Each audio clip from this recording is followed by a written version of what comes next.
जय हिंद दोस्तों स्वागत है आपका आपके अपने YouTube चैनल ज्ञानदेह होस्ट में। और इस वीडियो में मैं आपको बताने वाला हूं एयर इंडिया एयरपोर्ट हैंडीमैन भर्ती 2022 ऑनलाइन फॉर्म के बारे में कि कैसे आपको ये फॉर्म फिलअप करना है। तो आप इस वीडियो को देखते रहिए, मैं आपको इसके बारे में पूरी जानकारी देने वाला हूं जिससे कि आप इस फॉर्म को बिना किसी मिस्टेक के भर पाओगे। तो चलिए दोस्तों शुरू करते हैं। दोस्तों मैं आपको बता दूं कि रिसेंटली मैंने इसके एलिजिबिलिटी के बारे में वीडियो बना दी है। अगर आप इसके बारे में डिटेल में जानकारी जानना चाहते हैं तो आप ये वीडियो देख सकते हैं। और मैं आपको नॉर्मली इस वीडियो के अंदर इतना बता दूं कि इसमें 10वीं पास कैंडिडेट अप्लाई कर सकते हैं बिना किसी एक्सपीरियंस के, और ये एक आपकी काफ़ी अच्छी जॉब है। तो इसमें आपको अप्लाई कैसे करना है इसका संपूर्ण प्रोसेस आपको इस वीडियो के अंदर बताया जाएगा। अगर आप वीडियो को पूरा देखेंगे तो मैं आपको विश्वास या फिर कह लीजिए कि गारंटी दे सकता हूं कि आप इस फॉर्म को बिना किसी मिस्टेक के भर पाओगे। अब चलिए बात करते हैं कि कैसे आपको इस फॉर्म को भरना है। तो यहाँ पर दोस्तों इस वेबसाइट का लिंक जो कि हमारी वेबसाइट jobsgyan.in है, आपको इस वीडियो के डिस्क्रिप्शन में मिल जाएगा।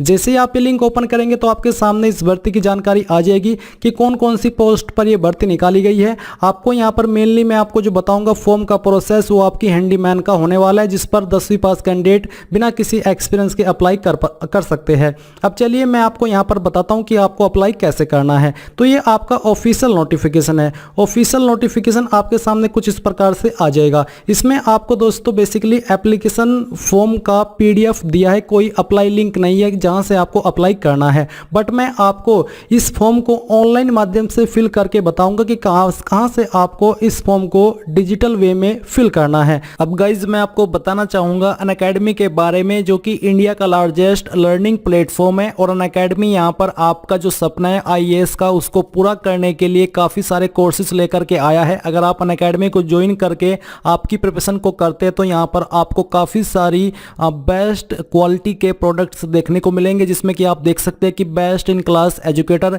Best in class learner rating. तो बेसिकली यहाँ पर हर चीज़ में अनअकैडमी बेस्ट है। इसके माध्यम से आप लोग आईएएस का ड्रीम अपना पूरा कर पाएंगे। इसमें यहाँ पर मैं आपको बता दूं कि अनलॉक 20 ऑफर के चलते आपको फ्लैट 20% छूट दी जा रही है। पहले क्या होता था कि अगर आप मेरे कोड का इस्तेमाल करते थे तो आपको 10% की छूट मिलती थी, बट अभी आपको यहाँ पर 16 मार्च 2022 तक फ्लैट 20% की छूट मिल रही है, प्लस कॉम्बो पर भी और आइकॉनिक कॉम्बो पर भी। तो आपको मेरे कोड AMZAD10 का इस्तेमाल करना है और तुरंत इसको छूट को ले लेना है। साथ ही यहाँ पर आपकी Unacademy light prelims and CSAT की जो बैच है 2023 के लिए, वो भी यहाँ पर आपकी जो है वो जल्द शुरू होगी। और इसके जो कोर्सेज की फीस है उसमें भी काफ़ी कटौती की गई है, और आप यहाँ पर उनके कटौती होने के बाद में प्राइस चेक कर सकते हैं। तो आपको क्या करना है, आपको वीडियो के डिस्क्रिप्शन में ज्वाइन लिंक दिया है, वीडियो के डिस्क्रिप्शन में जाइए और जो बैचेस है और जो आपका सब्सक्रिप्शन है उसको सब्सक्राइब कर लीजिए।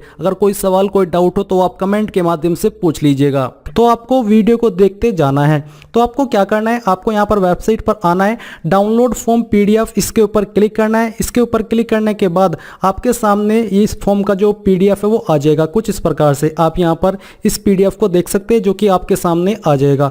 अब ये आने के बाद आपको क्या करना है, मान लीजिए आपके मोबाइल या फिर PC के अंदर ये फाइल डाउनलोड हो चुकी है। डाउनलोड होने के बाद आपको क्या करना है, आपको यहाँ पर एक लिंक मैंने दिया है PDF एडिटर लिंक। आप इस वेबसाइट के ऊपर क्लिक करेंगे, यानी कि इस लिंक के ऊपर क्लिक करेंगे।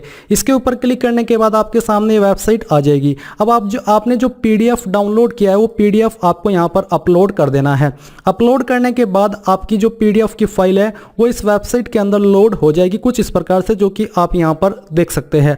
अब आपको यहाँ पर कैसे अपनी जानकारी फिल करनी है वो आप जान लीजिए। तो यहाँ पर दोस्तों आपको क्या करना है, आपको जो ऊपर फॉर ऑफिस यूज ओनली जानकारी है ये खाली छोड़ देनी है, ये आपको नहीं भरनी है। यहाँ पर जो आपको जानकारी भरनी है वो आपकी यहाँ पर है paste recent colour photograph and sign across, यानी कि यहाँ पर आपको एक रिसेंट कलर फोटोग्राफ चिपकाना है और उसके ऊपर साइन अक्रॉस करना है। अभी के लिए आप यहाँ पर फोटो अपलोड कर लीजिए। फोटो आपको कैसे अपलोड करना है, आपको यहाँ पर इमेज देखने को मिल पा रहा है, इमेज के ऊपर क्लिक कीजिए, ऐड इमेज के ऊपर क्लिक कीजिए। इसके ऊपर क्लिक करने के बाद जहाँ पर भी आपका कलर पासपोर्ट साइज फोटो है वो आपको सिलेक्ट करके यहाँ पर लेकर के आना है। मैं आपको यहाँ पर एक रैंडम इमेज अपलोड करके दिखाता हूँ। पिक्चर के ऊपर आता हूँ, इस इमेज को सिलेक्ट करता जाता हूँ और यहाँ से ओपन कर लेता हूँ।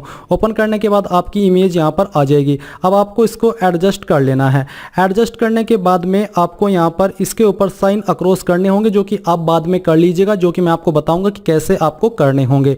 अब आपने यहाँ पर फोटो लगा दिया है। फोटो लगाने के बाद आता है पोजीशन अप्लाइड फॉर, आप कौन सी पोस्ट के लिए अप्लाई कर रहे हो। इसमें आपकी काफ़ी सारी पोस्ट है, सभी पर अप्लाई करने का तरीका सेम रहेगा। तो मान लीजिए आप हैंडीमैन की पोस्ट पर अप्लाई कर रहे हो, तो आपको यहाँ पर क्या करना है, आपको हैंडीमैन लिखना होगा। हैंडीमैन लिखने के लिए आपको क्या करना है, आपको यहाँ पर टेक्स्ट के ऊपर क्लिक करना है। टेक्स्ट के ऊपर क्लिक करने के बाद यहाँ पर आपको हैंडीमैन टाइप कर देना है या फिर कॉपी पेस्ट कर देना है। अभी आप यहाँ पर फ़ॉन्ट देख सकते हैं, फ़ॉन्ट आप चेंज कर सकते हैं। इसके अलावा आप यहाँ पर जो आपका साइज है वो भी छोटा बड़ा कर सकते हैं। तो चलिए मैं यहाँ पर इसका जो साइज है वो छोटा कर लेता हूँ। ये करने के बाद आप यहाँ पर देख लीजिए कि आपका जो नाम है वो छोटा हो चुका है और आप यहाँ पर इसको देख सकते हैं। तो अगर आप इसको बड़ा करना चाहें, आप यहाँ पर इसके ऊपर क्लिक कीजिए और जितना बड़ा आप इसको करना चाहते हैं वो आप यहाँ पर आपकी चॉइस के अकॉर्डिंग कर सकते हैं। तो यहाँ से हम इसको सेट कर लेते हैं। इसकी जो कलर है, कलर भी आप यहाँ से चेंज कर सकते हैं। मैं इसको ब्लैक कर लेता हूँ। अब ये करने के बाद दोस्तों यहाँ पर नीचे आइए। नीचे आने के बाद आता है सिलेक्टेड स्टेशन, जो कि गोवा है। गोवा में आप इसमें सिलेक्शन दिया जाएगा आपका सिलेक्शन हो जाने के बाद में। वेदर थ्रू एम्प्लॉयमेंट एक्सचेंज, क्या आप एम्प्लॉयमेंट एक्सचेंज के माध्यम से इसमें अप्लाई कर रहे हो, आपका रजिस्ट्रेशन है एम्प्लॉयमेंट ऑफिस के अंदर। अगर हाँ तो आपको यहाँ पर यस लिख करके रजिस्ट्रेशन नंबर लिखना है और साथ ही जो रजिस्ट्रेशन कार्ड है उसकी फोटोकॉपी इस फॉर्म के साथ अटैच करनी होगी। बट अगर आपका रजिस्ट्रेशन नहीं है तो आप यहाँ पर सिंपली नो लिख दीजिए। तो चलिए मैं यहाँ पर नो लिख देता हूँ। नो लिखने के बाद में आपको यहाँ पर नीचे आना है। फिर आपको यहाँ पर आपका नाम अंग्रेजी के बड़े अक्षरों के अंदर 10th की मार्कशीट के अनुसार एंटर करना है। तो मैं यहाँ पर इसको एंटर कर देता हूँ। बेसिकली आपको यहाँ पर पहले फर्स्ट नेम एंटर करना है। फर्स्ट नेम एंटर करने के बाद अगर आपका मिडिल नेम है तो आप यहाँ पर लिखेंगे, नहीं तो आपको यहाँ पर आपका लास्ट नेम लिख देना है, यानी कि सर नेम। फिर आता है फादर नेम। अब आपको यहाँ पर सेम तरीके से आपके फादर का नाम भी एंटर कर देना है और ये भी आपका 10th की मार्कशीट के अनुसार होना चाहिए। फिर आती है आपकी डेट ऑफ बर्थ। तो आपको डेट ऑफ बर्थ कैसे लिखनी है, यहाँ पर आपको टेक्स्ट तो आपने सेलेक्ट कर ही रखा है। यहाँ पर आपको 02 लिखना है, फिर आपको स्लैश लगाना है, फिर यहाँ पर मंथ और इसके बाद में जो भी आपका ईयर है ये आपको यहाँ पर कुछ इस प्रकार से DOB लिख देनी है। फिर आता है palace and state of birth, यानी कि आपका जन्म कहाँ पर हुआ था। तो पहले मैं यहाँ पर हमारा पैलेस लिखूंगा, यानी कि जहाँ पर मेरा जन्म हुआ है। एंड आपको यहाँ पर एंड लगा करके आपकी स्टेट लिख देनी है, चाहे आप शॉर्ट फॉर्म में लिखें या फिर आप यहाँ पर पूरा नाम भी एंटर कर सकते हैं। तो चलिए मैं यहाँ पर इसको इस प्रकार से लिख देता हूँ। ये लिखने के बाद आपको नीचे आना है। फिर आता है एड्रेस फॉर कोरस्पोंडेंस, यानी कि प्रेजेंट एड्रेस। तो जो भी आपका प्रेजेंट एड्रेस है वो पूरा का पूरा एड्रेस आपको यहाँ पर टेक्स्ट कर देना है, एक लाइन में, दूसरी लाइन में, इस प्रकार से। फिर जो आपका पिन कोड है, पिन कोड आप यहाँ पर एंटर करेंगे। मैं यहाँ पर पिन कोड एंटर कर देता हूँ, इसको फिर यहाँ पर एडजस्ट कर देता हूँ। स्टेट में यहाँ पर दोस्तों आपकी जो भी स्टेट है वो स्टेट आपको एंटर कर देनी है। इसको एंटर करने के बाद यहाँ पर सही से एडजस्ट कर लीजिए। फिर यहाँ पर दोस्तों आता है टेलीफोन नंबर। अगर आपका कोई टेलीफोन नंबर है तो आप यहाँ पर दे सकते हो स्टडी कोड के साथ में, नहीं तो आप इसको खाली छोड़ दीजिए। फिर बी पॉइंट में आपको आपका मोबाइल नंबर एंटर करना है। तो जो भी आपका मोबाइल नंबर है वो आप यहाँ पर एंटर कर दीजिए और उसको फिर इस प्रकार से एडजस्ट कर लीजिएगा। इसके बाद आपको ईमेल के सामने अपनी ईमेल आईडी एंटर कर देनी है। तो जो भी आपकी ईमेल आईडी है वो यहाँ पर आपको इस प्रकार से एंटर करनी है। तो चलिए मैं यहाँ पर इसको एंटर कर देता हूँ। एंटर करने के बाद आपको अगर ये बड़ी लग रही है तो आप यहाँ से, जैसे कि मैंने कहा कि आप इसका जो साइज है वो घटा सकते हैं जिससे कि ये एडजस्ट हो जाए। मैं यहाँ पर इसको एडजस्ट करने के लिए साइज घटा दिया हूँ। ये करने के बाद दोस्तों यहाँ पर आपको नीचे जेंडर देखने को मिल पा रहा है। तो जो भी आपका जेंडर है वो आपको यहाँ पर उसके सामने सही का निशान लगा देना है। अगर आप इसको बाद में लगाना चाहे तो वो भी लगा सकते हैं। अगर आप यहीं से लिखना चाहे तो आप वो भी लिख सकते हैं। जैसे कि मैं यहाँ पर इसमें मेल लिख देता हूँ। ये आपको लिखना है और फिर इसको एडजस्ट यहाँ पर इस प्रकार से कर देना है। ये करने के बाद दोस्तों यहाँ पर आपको क्या करना है, फिर नीचे आता है आपका मैरिटल स्टेटस। तो आपको बोला है कि जो भी आपका स्टेटस है उसके सामने आपको एक्स लगाना है। तो मैं यहाँ पर अनमैरिड हूँ इसलिए मैं यहाँ पर एक्स लगाता हूँ और इसको मैं यहाँ पर थोड़ा बोल्ड भी कर लेता हूँ और मैं फिर इसको यहाँ पर इस वाले बॉक्स में एडजस्ट कर देता हूँ। इस प्रकार से आपको लिख देना है। फिर आते हैं नेशनलिटी। तो नेशनलिटी में आपको IN यहाँ पर जो लिखना है वो है आपका इंडियन। तो मैं आपको दिखाता हूँ, INDIAN, इंडियन आपको लिखना है और लिखने के बाद इसको यहाँ पर सही से कर देना है। फिर रिलीजन में आपका जो भी रिलीजन है वो यहाँ पर आपको लिख देना है। ये लिखने के बाद दोस्तों यहाँ पर आता है मदर टंग यानी कि आपकी मातृभाषा। तो जो भी आपकी मातृभाषा है वो यहाँ पर आपको लिखनी होगी। इसको लिखने के बाद यहाँ पर आपका पैन नंबर आपको देना है, फिर आधार नंबर देना है। इसके बाद आपसे आपकी कास्ट कैटेगरी पूछी है। अगर आपकी SC ST OBC EWS है तो आपको यहाँ पर उसकी जो फोटोकॉपी है इस फॉर्म के साथ अटैच करनी होगी। साथ ही आपको बोला कि आल्सो मेंशन सबकास्ट, आपकी सबकास्ट क्या है वो भी आपको बतानी है। तो मेरी OBC है, मैं यहाँ पर OBC की मैं OBC लिख देता हूँ। ये लिखने के बाद दोस्तों यहाँ पर आपको सबकास्ट जो भी है आपकी वो थोड़ा शॉर्ट में आप यहाँ पर आगे इसके लिख दीजिएगा। इसके बाद बोला है कि indicate category to which you belong to. Basically यहाँ पर आपको OBC नहीं, आपको X लगा देना है जैसे कि आपने ऊपर लगाया था। तो मैं यहाँ पर X लिखता हूँ और ये मेरी कैटेगरी है। इसके बाद यहाँ पर है if SC ST attach copy of caste certificate. अगर आप SC ST है तो आपको कास्ट सर्टिफिकेट की फोटोकॉपी अटैच करनी है।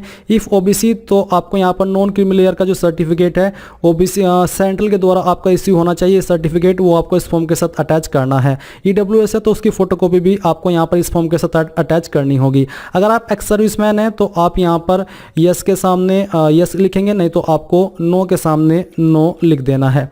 ये लिखने के बाद दोस्तों यहाँ पर नीचे आता है आपका वेदर फ्रॉम पुलिस सर्विसेज। अगर आप पुलिस सर्विसेज है तो आपको यहाँ पर यस के सामने यस करना है, नहीं तो आप यहाँ पर नो के सामने नो लिख देंगे, या फिर आप इसमें इसके सामने बाद में राइट का निशान होता है वो भी लगा सकते हैं। अब आपको नीचे आना है। यहाँ पर आपसे पूछा कि क्या आप गवर्नमेंट सर्विस के अंदर काम करते हैं किसी भी गवर्नमेंट में। अगर हाँ तो यस के सामने टिक करेंगे यानी कि यस लिखेंगे, नहीं तो आपको यहाँ पर नो लिखना है। फिर आता है एजुकेशन क्वालिफिकेशन डिटेल। तो यहाँ पर आपको सबसे पहले 10th की जानकारी देनी है। 10th आपने किस बोर्ड से की है उस बोर्ड का नाम आपको यहाँ पर लिख देना है। इसके बाद date month and year of passing, आपने कौन सी डेट के अंदर आपकी 10th पास की है ये आपको आपकी मार्कशीट के ऊपर देखने को मिल जाएगी, वो आपको यहाँ पर एंटर करनी है। ये एंटर करने के बाद यहाँ पर आपको कुछ इस प्रकार से इसको एडजस्ट भी कर देना है। अब आता है ड्यूरेशन। तो ड्यूरेशन में यहाँ पर आपको एक ही लिखना है 1 ईयर, क्योंकि ये 1 ईयर के अंदर ही काउंट होती है। फिर आता है यहाँ पर आपका परसेंटेज ऑफ मार्क्स। तो यहाँ पर आपकी परसेंटेज कितनी थी वो आपको यहाँ पर एंटर कर देनी है। तो मैं यहाँ पर अपनी जो परसेंटेज है वो एंटर कर देता हूँ। इस प्रकार से आपको यहाँ पर इसको एंटर करना होगा। फिर दोस्तों अगर आपने 12वीं भी किया है सेम तरीके से आप 12वीं की जानकारी भरेंगे। इसके अलावा अगर आपने ग्रेजुएशन किया तो आपको यहाँ पर ग्रेजुएशन की जानकारी देनी है। फर्स्ट ईयर आपको यहाँ पर आप पहले यूनिवर्सिटी का नाम देना है, ईयर ऑफ पासिंग बताना कि कब आपने कौन से डेट में पहला साल पास कर लिया था। फिर यहाँ पर आपको एक ईयर लिख देना है। फिर यहाँ पर आपको परसेंटेज बतानी है। इस प्रकार से एक एक ईयर करके आपको यहाँ पर आपकी डिग्री की जानकारी देनी है। अगर आप हैंडीमैन की पोस्ट पर अप्लाई करें तो सिंपली 10वीं की जानकारी भर के आगे बढ़ जाइए। अगर 12वीं भी किया तो 12वीं की जानकारी भी बढ़ सकते हैं। अब आती है fluency in language, mark x in appropriate column. जो जिस लैंग्वेज में आपकी फ्लुएंसी है जिसको आप अच्छे से बोल सकते हैं उसके सामने आपको यहाँ पर इस तरह से एक्स लगाना है। तो यहाँ पर मैं रीड के सामने लगाता हूँ, फिर यहाँ पर मैं इसके सामने भी लगा देता हूँ, और फिर यहाँ पर मैं राइट यानी कि इसको लिख सकता हूँ, इसके सामने भी लगा देता हूँ। फिर यहाँ पर दोस्तों रिमार्क्स में आपको 3 तरीके से बताना है, पुअर, गुड और वेरी गुड। जैसे कि यहाँ पर मैंने गुड लिखा है, फिर आपको सेम तरीके से हिंदी में भी एक्स का निशान लगा करके बताना है कि आपको कैसी आती है। तो मैं यहाँ पर रिमार्क्स में वेरी गुड लिख देता हूँ। ये लिखने के बाद जो भी आपको कोई अन्य लैंग्वेज आती है उसका जो स्टेटस है वो आपको बताना है। अगर आपको कोई लोकल लैंग्वेज आती है तो यहाँ पर आप स्पेसिफाई के सामने उस लैंग्वेज को लिखेंगे और फिर उसका स्टेटस यहाँ पर बता देंगे। मदर टंग आपकी क्या है वो यहाँ पर आपको लिख देनी है, और लिखने के बाद उसका स्टेटस भी आपको बताना है कि मुझे रीड करनी आती है, बोलनी आती है और लिखनी आती है। कोई अदर लैंग्वेज आती है वो भी आप यहाँ पर बता सकते हैं। फिर नीचे आइए वर्क एक्सपीरियंस। तो वर्क एक्सपीरियंस इस पोस्ट पर नहीं मांगा, इसलिए आप इसको खाली छोड़ सकते हैं। अगर आप देना चाहते हैं किसी अन्य पोस्ट पर अप्लाई कर रहे हैं तो आपको नेम ऑफ दी ऑर्गेनाइजेशन के अंदर उस बंदे या उस कंपनी का नाम देना है जहां पर आपने काम किया है। पोस्ट हेल्ड, कौन सी पोस्ट पर आपने काम किया वो आप पोस्ट यहाँ पर लिखेंगे। कब आपने जॉब ज्वाइन की थी, फ्रॉम के अंदर वो आप डेट डालेंगे और टू के अंदर वो डेट डालेंगे जब तक आपने जॉब की थी। किस तरह की जॉब करते थे, क्या नेचर था, उसके बारे में थोड़ा शॉर्ट में यहाँ पर लिख दीजिएगा। फिर नीचे आइए, यहाँ पर है particulars of driving licence held. अगर आप उस पोस्ट पर अप्लाई कर रहे हैं जिस पर कि आपसे ड्राइविंग लाइसेंस मांगा है तो लाइसेंस आपका कौन सा था वो आपको यहाँ पर एंटर करना है। इसको यहाँ पर इस तरह से एडजस्ट कर दीजिए। लाइसेंस नंबर यहाँ पर लिख दीजिए। डेट ऑफ इशू, कब आपका लाइसेंस इशू है वो डेट डाल दीजिए, कब तक वैलिड है वो डेट यहाँ पर आप भर दीजिएगा। अब आता है particulars of demand draft issued in favour of, जो आपने एप्लीकेशन फीस जमा की है जो कि मुंबई के लिए पेबल है, वो आपने फीस जमा करने के माध्यम की है डिमांड ड्राफ्ट के माध्यम से। फिर आपको यहाँ पर क्या करना है, name and address of the issuing bank and branch, किस बैंक और ब्रांच के द्वारा आपने ये फीस जमा की है, जो कि जनरल ओबीसी को करनी है, एससी एसटी के लिए कोई फीस नहीं है। तो यहाँ पर आपको उसका नेम और एड्रेस लिखना है, कब आपने ये फीस जमा की है, डेट ऑफ इशू यहाँ पर बतानी होगी, डिमांड ड्राफ्ट का नंबर क्या हो यहाँ पर आपको बताना है, और अमाउंट आपका 500 ही रहेगा। फिर यहाँ पर दोस्तों आता है 19 point relative working in air India limited और इट्स सब्सिडायरी कंपनीज। अगर आपका कोई रिलेटिव उसके अंदर काम करता है तो आपको उनका नाम, उसकी पोस्ट, कंपनी और रिलेशनशिप उसके साथ में क्या संबंध है, फादर है, मदर है, भाई है, बहन है, क्या है वो आपको बताना होगा, नहीं तो आप इसको खाली छोड़ दीजिए अगर आप फ्रेशर है। फिर आपको यहाँ पर पहले इसमें बताना है कि कहाँ से आप लोग इस फॉर्म को भर रहे हैं। ये लिखने के बाद आपको डेट डालनी है, किस डेट में आपने इस फॉर्म को भरा है। तो मैं यहाँ पर आज की डेट ही इसमें एंटर कर देता हूँ। आज है 16 मार्च 2022, ये हमने एंटर किया है। यहाँ पर आपको आपके सिग्नेचर करने, जो कि आप बाद में कर लीजिएगा। इसके बाद यहाँ पर नीचे आइए और नीचे आकर के यहाँ पर है list of documents copies to be attached with the application. इस एप्लीकेशन फॉर्म के साथ आपने कौन कौन से डॉक्यूमेंट सर्टिफिकेट अटैच किए हैं वो आपको बताने हैं। जैसे कि एप्लीकेशन फ़ी अगर आपके ऊपर एप्लीकेबल है, जनरल ओबीसी है, तो यहाँ पर आपको एक्स लिखना है कि हाँ मैंने ये अटैच किया है और मैं इस फॉर्म के साथ उसको अटैच भी करने वाला हूँ। स्कूल लिविंग सर्टिफिकेट अगर आपने अटैच किया है, जिसको आप टीसी बोलते हैं, या फिर जन्म प्रमाण पत्र, तो आप यहाँ पर इसके सामने एक्स लिखेंगे, नहीं तो आप इसको खाली छोड़ देंगे। इसके बाद 10th स्टैंडर्ड मार्कशीट जो कि पासिंग सर्टिफिकेट है 10th का, तो यहाँ पर मैं एक्स लिखता हूँ, आपको भी इसी प्रकार से लिखना है। 12th की जानकारी दी है तो आप इसके सामने भी टिक कर देंगे।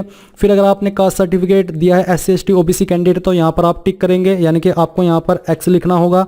तो मैं यहाँ पर एक्स लिख देता हूँ, इसको मैं तो कैपिटल में लिखता हूँ और यहाँ पर हमने इसको एक्स लिख दिया है। फिर यहाँ पर दोस्तों जैसे कि एक्सपीरियंस दिया है उसकी जानकारी देंगे, नेशनलिटी डोमिसाइल सर्टिफिकेट देंगे जिसमें कि आप आपका निवास प्रमाण पत्र देंगे, या फिर आप यहाँ पर आपकी कोई गवर्नमेंट इश्यू आईडी देंगे, पैन कार्ड की कॉपी देंगे, आधार कार्ड की कॉपी देंगे। अगर आप ईडब्ल्यूएस है तो आपका जो इनकम एंड एसेट सर्टिफिकेट है वो देंगे। जीरोक्स कॉपी और driving licence both front and back दोनों साइड से होनी चाहिए, वो देनी है अगर आप ऐसी पोस्ट पर अप्लाई कर रहे हैं जिस पर ये मांगी है, नहीं तो आपको खाली छोड़ देना है। अब ये आपने यहाँ पर आपका फॉर्म भर लिया है।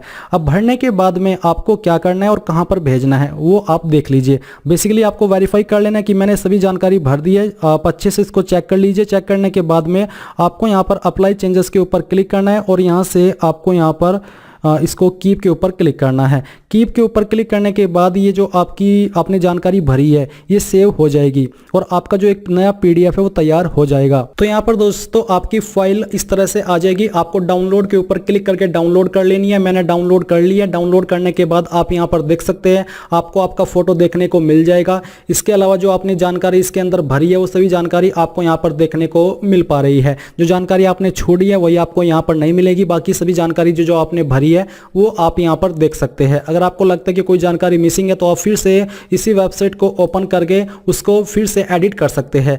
अब यहां पर जो आपने ये जानकारी भर ली है, अब आपको करना क्या है, आपको यहां पर इस फोटो के ऊपर क्रॉस सिग्नेचर करना है, आधे फोटो के ऊपर आधे नीचे। वो कैसे होंगे, आपको जो भी आपने ये फॉर्म भरा है इसको प्रिंट कराना है। यानी कि आपको जाना है साइबर कैफे में, वहां से आप इसको प्रिंट करा लाइए। प्रिंट कराने के बाद में जहां पर आपको सिग्नेचर बोला यहाँ पर सिग्नेचर कीजिए हैंड से। इसके अलावा यहाँ पर आपको नीचे यहाँ पर सिग्नेचर करना है और जो डॉक्यूमेंट्स की फोटोकॉपी आपको इस फॉर्म के साथ अटैच करनी है, जिनकी जानकारी आपने यहाँ पर दी है वो भी आपको स्कैन करा करके ले आनी है। स्कैन करा करके लाने के बाद में अब आपको करना क्या है, ये भी सबसे महत्वपूर्ण जानकारी है। आपको इसी फॉर्म के अंदर बताया कि आपको इसको कैसे और कहाँ पर सेंड करना है। फॉर्म भेजने के लिए आपको 21 मार्च 2022 तक का समय दिया है। अब मान लीजिए आपने इस फॉर्म की फोटोकॉपी आप करा करके ले आई है, जो आपकी जरूरी डॉक्यूमेंट है उसकी फोटोकॉपी आप ले आए हैं। अब आपको इनको एक पीडीएफ फाइल के अंदर बना लेना है। वो आपको कैसे बनाना है मैं आपको बताता हूं। आपको गूगल के अंदर सर्च करना है इमेज टू पीडीएफ। तो मैं यहां पर इमेज टू पीडीएफ ये सर्च करता हूं। इसको सर्च करने के बाद यहां पर जो पहली वेबसाइट आएगी ये आपको ओपन कर लेनी है। ओपन करने के बाद में यहाँ पर जो आपकी एप्लीकेशन, ये जो एप्लीकेशन फॉर्म के पेज है, ये आपको सभी के सभी यहाँ पर डाल देने हैं। डालने के बाद फिर आपकी ये फाइल बन जाएगी और पीडीएफ के अंदर कन्वर्ट हो जाएगी। जैसे ही पीडीएफ के अंदर कन्वर्ट हो जाए तो आपको क्या करना है, इस ईमेल आईडी के ऊपर जो कि है hrhcount.aiasl@airindia.in, इसके ऊपर आपको इसको भेजना है और जो सब्जेक्ट देना है ईमेल को, उस पर लिखना है आपको पोस्ट अप्लाइड फॉर। फिर आपको पोस्ट का नाम लिखना है जिस पोस्ट पर आपने इस फॉर्म को भरा है। फिर आपको 4 लगाना है और 4 के बाद में यहाँ पर आपको ये जो आप देख पा रहे हैं ये आपको भरना है। इसके बाद आपको इसको सिंपली वहाँ पर सेंड कर देना है। कोई भी और काम आपको करने की आवश्यकता नहीं है। और जो एलिजिबल कैंडिडेट है उनको यहाँ पर date, time and venue notify कर दिया जाएगा मेल मैसेज के माध्यम से। अब आपको नीचे यहाँ पर ये भी बोला कि recent not more than 3 months old coloured passport size photograph of the full face front view. ये तो बेसिकली वह जो डॉक्यूमेंट्स आपको इस फॉर्म के साथ अटैच करने हैं जिनकी जानकारी आपको यहाँ पर डिटेल में दी गई है। तो बेसिकली इस प्रकार से आप लोग इस फॉर्म को भर पाएंगे। आई होप आपको जानकारी क्लियर हो गई होगी कि कैसे आपको इस फॉर्म को सेंड करना है। आपने जो पीडीएफ एडिट किया है यानी कि फॉर्म भरा है, ये आपको प्रिंट कराना है। प्रिंट कराने के बाद में यहाँ पर आपको साइन कर लेना है। जहाँ पर आपको साइन करने के लिए बोला है वो साइन करना है। जो आपके जरूरी डॉक्यूमेंट है वो आपको स्कैन करा करके ले आने हैं। स्कैन करा करके लाने के बाद आपको उनको एक पीडीएफ फाइल के अंदर कन्वर्ट करना है और फिर आपको दी गई ईमेल आईडी के ऊपर भेज देना है। आपको समझ आ गया होगा। अगर ये जानकारी पसंद आई है तो वीडियो को लाइक, शेयर और आपके अपने यूट्यूब चैनल ज्ञानदेव होस्ट को सब्सक्राइब करके बेल आइकन को ऑन कर ले। Thanks for watching. जय हिंद।